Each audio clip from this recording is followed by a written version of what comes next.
오늘도 우리에게 주신 신앙 따라서 주어진 자리에서 끝까지 충성하기를 소망합니다. 오늘 우리에게 주시는 하나님 말씀 함께 보도록 하겠습니다. 우리에게 주시는 말씀 베드로전서 3장 8절부터 12절까지 말씀입니다. 신약 성경 379면에 있습니다. 베드로전서 3장 8절부터 12절까지 마음을 같이 하라라는 제목으로 말씀 받도록 하겠습니다. 4절의 말씀이라서 함께 읽도록 하겠습니다. 8절입니다. 마지막으로 말하노니 너희가 다 마음을 같이하여 동정하며 형제를 사랑하며 불쌍히 여기며 겸손하며 악을 악으로 욕을 욕으로 갚지 말고 도리어 복을 빌라. 이를 위하여 너희가 부르심을 받았으니 이는 복을 이어받게 하려 하심이라. 그러므로 생명을 사랑하고 좋은 날 보기를 원하는 자는 혀를 금하여 악한 말을 그치며 그 입술로 거짓을 말하지 말고 악에서 떠나 선을 행하고 화평을 구하며 그것을 따르라.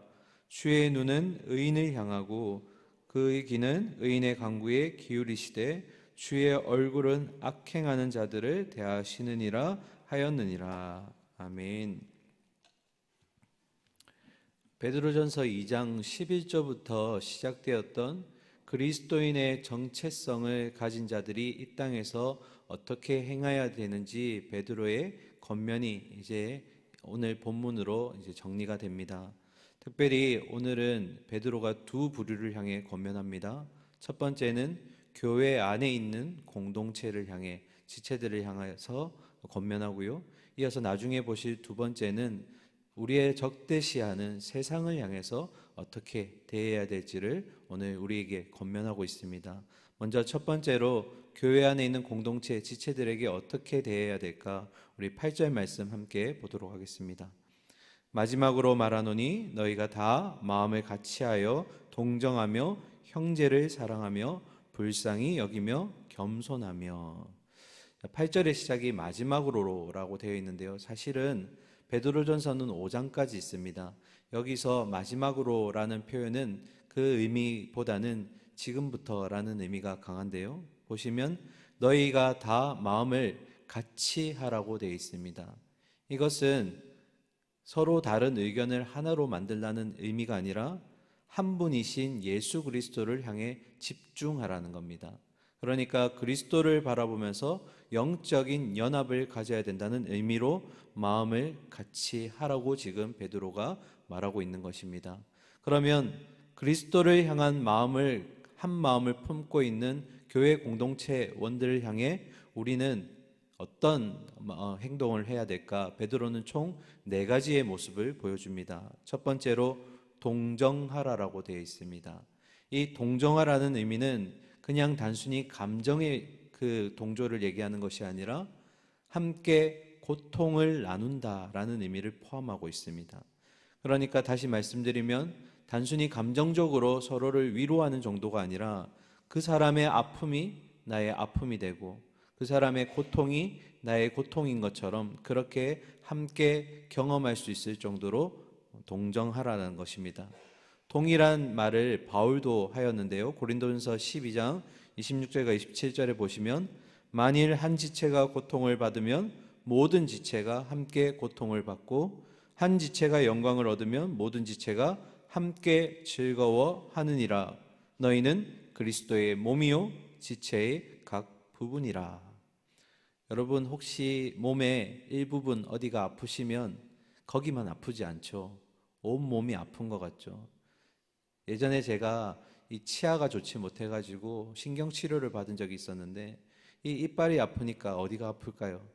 머리가 아프고 또 온 몸이 아픈 것처럼 느껴지는 겁니다. 그러니까 바울이 얘기했듯이 우리가 서로 지체들을 동정할 수 있는 또 해야 하는 이유는 우리가 모든 그리스도의 머리를 둔 한 몸의 각각의 지체이기 때문입니다. 다른 지체가 아픈 것은 내가 아픈 것입니다. 그렇게 우리가 서로를 동정할 수 있어야 된다고 베드로는 지금 권면하고 있습니다. 이어서 두 번째는 형제를 사랑하라라는 의미입니다. 이 베드로가 당시 이 베드로전서를 쓸 때 로마 사회에는 누군가를 돕거나 그리고 사랑하는 마음 그리고 누구를 위한다는 그런 문화가 없었습니다. 그러니까 동료나 이웃을 향한 애정을 품는다, 그런 사람이 있다라는 것은 바로 그 사람이 그리스도인이라는 것을 보여주는 좋은 표징이 되었던 것입니다. 형제 사랑은 베드로만 건면한 것이 아니라 처음 예수님께서 먼저 너희가 내가 너희를 사랑한 것 같이 너희도 서로 사랑하라라고 주신 명령의 실천이기도 합니다. 그러니까 형제를 사랑하는 것은 사실 근본적으로 보면 예수님께 결속된다라는 의미도 포함되어 있습니다. 두 번째는 형제를 사랑하라였고요. 세 번째는 형제를 불쌍히 여겨라입니다. 이걸 원어대로 그대로 직역하면 사실은 이렇게 됩니다. 튼튼한 내장을 가져라, 이렇게 되어 있습니다. 왜 갑자기 내장 얘기를 했을까?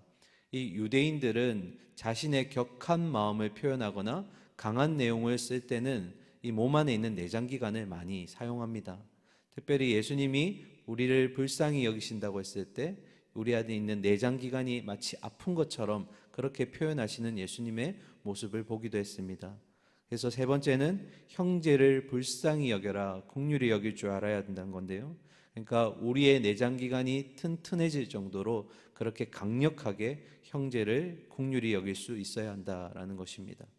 그리고 마지막 네 번째로는 겸손하라입니다. 이 겸손하라는 의미는 하나님과 우리 사이의 겸손에 대한 부분도 있고요. 그리고 오늘 베드로의 권면처럼 형제와 형제 사이의 겸손하라는 의미도 있습니다. 첫 번째, 하나님과 우리 사이에서의 겸손의 의미는 하나님이 내 인생 가운데 개입하셔서 일하심에 대해서 그냥 있는 그대로 받아들이라는 것입니다. 때로는 내 앞에 나쁜 일이 주어지거나 어려움이 생겼을 때, 또 어려운 사람을 만났을 때 주님께 왜 하필 나입니까? 왜 지금입니까? 라고 묻지 않는다라는 것입니다. 우리가 반대로 생각해 보면 내가 어떤 기쁜 일이 있을 때 아니면 어떤 일을 성취했을 때 그때는 왜 나입니까? 라고 질문하지 않습니다. 그런데 반대로 슬픔이 있거나 아픔이 있을 때만 주님 왜 나여야만 합니까? 라는 질문을 하게 된다라는 것입니다. 기쁜 상황이 오든 슬픔이나 어려운 상황이 오든 우리는 모두 주님께서 만들어 놓은 인생인 줄 믿습니다. 그래서 때로는 힘든 가운데서도 주님은 끝까지 우리를 선으로 이끄실 것을 믿고 내 삶에 일하시는 하나님을 의지하고 나아간다는 의미가 하나님과 나 사이의 겸손의 의미가 되겠습니다. 그리고 베드로가 지금 권면하는 겸손의 의미는 바로 상대방을 향한 낮은 마음을 얘기합니다. 서로가 서로를 향해서 세워줄 수 있는 그런 마음을 얘기합니다. 그래서 교회 공동체를 향해서 주신 네 가지 권면 뭐였죠? 동정하라, 사랑하라, 불쌍히 여겨라, 겸손하라입니다. 자, 그리고 두 번째, 적대적인 세상을 향해서는 어떻게 우리가 행해야 될까? 9절 말씀 한번 보실까요? 함께 읽겠습니다. 악을 악으로 욕을 욕으로 갚지 말고 도리어 복을 빌라. 이를 위하여 너희가 부르심을 받았으니 이는 복을 이어받게 하려 하심이라. 아멘. 첫 번째는 뭡니까? 악을 악으로 갚지 말고 욕을 욕으로 갚지 말라. 베드로는 단순히 교회 안에 있는 공동체에게만 사랑을 베풀고 선을 베푸는 것이 아니라 나를 적대시하는 세상을 향해서까지도 보복하지 말라고 지금 얘기하고 있는 것입니다. 그리고 이어서 그냥 그 정도의 소극적인 수준이 아니라 도리어 복을 빌라라고 두 번째 권면을 하고 있습니다. 오히려 축복하라는 겁니다. 9절을 보시면 조금 뉘앙스가 오해할 수 있는데요. 이를 위하여 우리가 부르심을 받았다 이렇게 해석하면 마치 우리가 선을 베풀고 복을 베푸는 것이 하나님께 선을 받기 위한 것처럼 보일 수 있습니다. 그러나 9절의 정확한 의미는 이미 하나님이 우리에게 복을 주셨습니다. 우리가 주신 복을 이렇게 보복하지 않고 선으로 갚아낼 때 그들에게 하나님이 주신 복을 나누어 준다라는 의미가 있는 것입니다. 그래서 9절을 정확하게 해석하면 악을 악으로 욕을 욕으로 갚지 말고 오히려 그들을 축복하라. 하나님은 너희를 복을 유업으로 받게 하시려고 부르셨으니 너희는 이미 받은 그 복을 다른 사람에게 나누어 주어야 한다. 이런 의미가 지금 9절의 의미입니다. 자, 이어서 10절 보실까요? 그러므로 생명을 사랑하고 좋은 날 보기를 원하는 자는 혀를 금하여 악한 말을 그치고 그 입술로 거짓을 말하지 말고. 10절의 시작이 그러므로라고 되어 있지만 사실은 왜냐하면이라는 뜻입니다. 그러니까 9절에 있었던 내용에 대한 이유를, 근거를 제시하는 건데요. 생명을 사랑하고 좋은 날 보기를 원하는 자, 이것은 베드로가 시편 34편의 말씀을 인용한 말씀입니다. 여기에 보시면 생명이 있고요, 좋은 날이라는 두 단어가 있는데 원래 시편의 기자는 생명과 좋은 날을 이 땅에서의 번영의 의미로 사용했습니다. 그러나 베드로는 이 땅의 번영이 아니라 종말론적으로 해석했는데요. 이 생명 그리고 좋은 날은 마지막 때에 일어날 영생을 사모하는 것으로 베드로는 해석하였습니다. 자, 그래서 어떤 의미냐면 10절의 의미는 영생을 사모하고 마지막 날에 소망을 가진 자, 그들을 얘기하는 것입니다. 그래서 9절과 연결해서 생각해 보면 우리가 세상을 향해서 악을 악으로 갚지 않고 오히려 복을 빌어야 되는 이유는 마지막 날에 우리가 영생이라는 소망을 가지고 있기 때문입니다 라는 의미입니다. 그리고 이어서 그런 그리스도인들은 뭐 하지 말라고요? 혀를 금하여 악한 말을 그치고 그 입술로 거짓을 말하지 말라고 되어 있습니다. 그러니까 그리스도인에게 첫 번째로 세상을 향해서 얘기하기로 말로써, 언행으로서 말로써 먼저 그들에게 베풀라는 것이고요. 11절 보시면 악에서 떠나 선을 행하고 화평을 구하며 그것을 따르라. 이 11절의 의미는 결국 앞에는 말을 얘기했다면 이제는 행동을 얘기합니다. 악에서 떠나라는 것은 악에게 등을 돌리라라는 의미고요. 선을 행하라, 그리고 화평을 구하라. 이 의미는 신앙 안에서 우리가 언행일치를 이루어야 한다. 말로만 하는 것이 아니라 우리의 삶의 자리에서 행동으로도 그렇게 할 수 있어야 한다라는 의미입니다. 그러면 마지막 질문입니다. 왜 그리스도인들은 세상을 향해서 그렇게 언행일치의 삶 그리고 화평의 삶을 보여주어야만 하는 것일까요? 왜 베드로는 이런 권면을 했을까? 답은 12절에 있습니다. 우리 마지막 12절 함께 읽도록 하겠습니다. 주의 눈은 의인을 향하시고 그의 귀는 의인의 간구에 기울이시되 주의 얼굴은 악행하는 자들을 대하시느니라 하였느니라. 아멘. 세 가지 이유가 나옵니다. 첫 번째는 하나님은 의인을 지켜보시고 보호하고 계신다. 하나님의 눈이 의인을 향하고 있기 때문입니다. 그리고 두 번째 이유는 하나님의 귀가 의인의 간구에 귀를 기울이시고 있기 때문입니다. 우리의 하나님은 자녀들에게 기도하라 하셨고 그 기도에 응답하시는 분이신 줄 믿습니다. 그리고 마지막 세 번째는 하나님의 얼굴이 악행하는 자들을 대하신다라고 했습니다. 이 대한다는 의미는 두 가지 의미가 있습니다. 넘어가다라는 의미가 있고 대항한다라는 의미가 있습니다. 12절을 자세히 보시면 하나님의 눈, 하나님의 얼굴이 등장합니다. 즉 다시 말해서 하나님은 선한 일을 하는 자도 의인도 보시고요, 그리고 악인도 보십니다. 그런데 선한 일을 행하는 의인에게는 하나님이 그냥 넘어가시는 겁니다. 하지만 악인은 어떻게 하신다고요? 대항하신다라는 겁니다.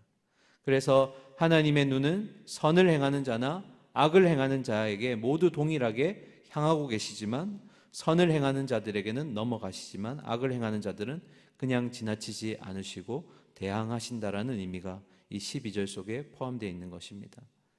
말씀을 정리해 보면 베드로는 오늘 우리에게 두 가지 권면을 주었습니다.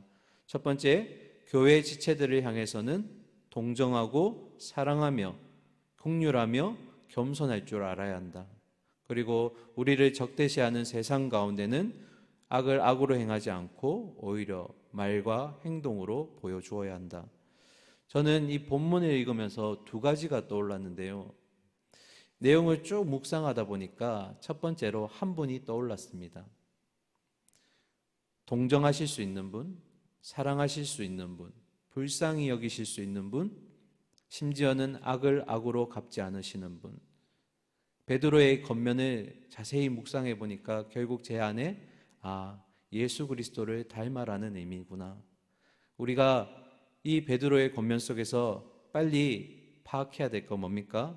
모든 것의 본이 되셨던 예수님을 닮아라는 것입니다. 그래서 이 베드로의 겉면은 우리가 이 땅에서 예수 그리스도를 닮아가기를 원하는 것인 줄 우리가 생각하며 기억하라는 베드로의 겉면인 줄 믿습니다. 그리고 두 번째로 떠오르는 것은 우리가 베드로가 준 겉면을 자주 듣는 말 중에 하나지만 교회에서, 그런데 실제로 하기가 쉬울까요? 어려울까요? 어렵습니다. 교회 안에 있는 지체를 사랑할 줄 알고 또 때로는 불쌍히 여길 줄 알고 겸손해진다는 것, 이것도 참 어려운 일이고요. 그리고 더 나아가서 나를 비방하고 나를 욕되게 하는 그 세상에 있는 사람들을 향해서, 그 원수들을 향해서 오히려 선행을 베풀 수 있고 그리고 화평을 행할 수 있다는 게 이게 얼마나 힘든 일입니까? 그러면 베드로는 어떻게 해서 이런 명령을 우리에게 권면을 주게 된 것일까? 이 겉면들은 내 힘과 내 감정, 내 의지로는 결국에는 어느 정도 할 수 있을지는 모르지만 불가능합니다. 그러면 베드로가 준 겉면은 결국 베드로전서 우리가 읽지 않았지만 3장 7절에 보시면 지식을 따라라고 되어 있습니다.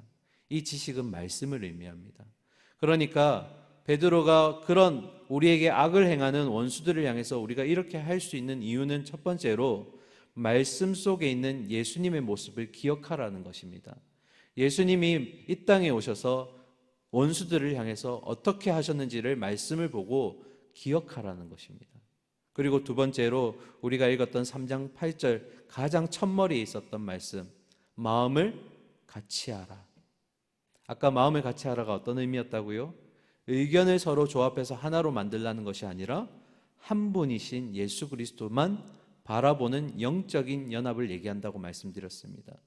그러니까 지식을 따라 그리고 마음을 같이 한다는 것은 너희가 원수를 향해 대할 때 말씀 속에 계시는 예수님이 어떻게 하셨는지를 먼저 기억하고 그 예수님의 본을 따라서 행하라는 것입니다.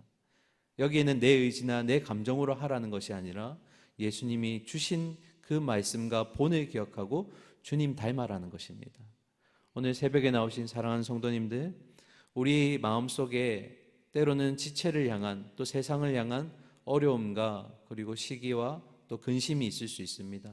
그랬을 때 오늘 말씀을 기억하시면서 또 심지어 혹시라도 교회 안에 있는 지체들 가운데 불편한 마음을 가지고 있는 지체가 있다면 먼저 떠올려야 할 것은 바로 말씀 속에 있는 예수 그리스도를 떠올리셔야 합니다. 예수님은 죽기까지 하나님께 복종하시면서 그를 향해 조롱하고 핍박했던 그 로마 군인들 앞에서도 아무 말씀하지 않으셨습니다. 그 겸손의 모습을 우리가 본받기를 소망합니다.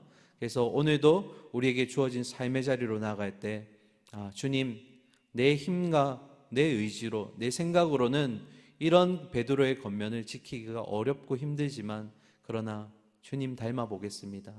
주님을 따라서 우리가 한번 용기 내어서 해보도록 하겠습니다 라는 성화의 모습이 우리의 삶의 자리에 있기를 간절히 소망하고 축원합니다. 함께 기도하겠습니다. 오늘도 살아계시며 우리를 눈동자같이 지키시는 하나님 아버지, 우리에게 또 새로운 삶의 하루를 주셨고 삶의 현장으로 보내십니다. 하나님, 그곳에서 우리는 다양한 상황과 그리고 다양한 사람들을 만나게 될 것입니다. 그런 상황과 사람들을 대할 때 오늘 이 베드로전서 3장 8절부터 12절까지의 말씀을 기억하며 예수님을 따라가는, 닮아가는 삶을 살아내기를 소망합니다. 특별히 하나님, 말씀 속에서 우리에게 동정하셨고 사랑하셨고 불쌍히 여기시며 겸손하셨던 그 예수님의 모습이 우리 가운데 있기를 소망합니다. 오늘도 이 말씀 기억하면서 우리의 삶의 자리에서 주님 주신 마음으로 주님을 따라 행할 수 있는 우리 모든 새벽의 성도들 되게 하여 주시옵소서. 우리 각자 가운데 어려움과 힘듦이 있을 수 있습니다. 그러나 주님, 그 어려움 가운데서도 주님은 일하시고 계신다는 것을 믿고 그 목자 되시는 주님 의지하며 인도하심을 받을 수 있는 우리 모든 새벽의 성도 되게 하여 주시옵소서. 살아계신 예수 그리스도 이름으로 기도드립니다. 아멘.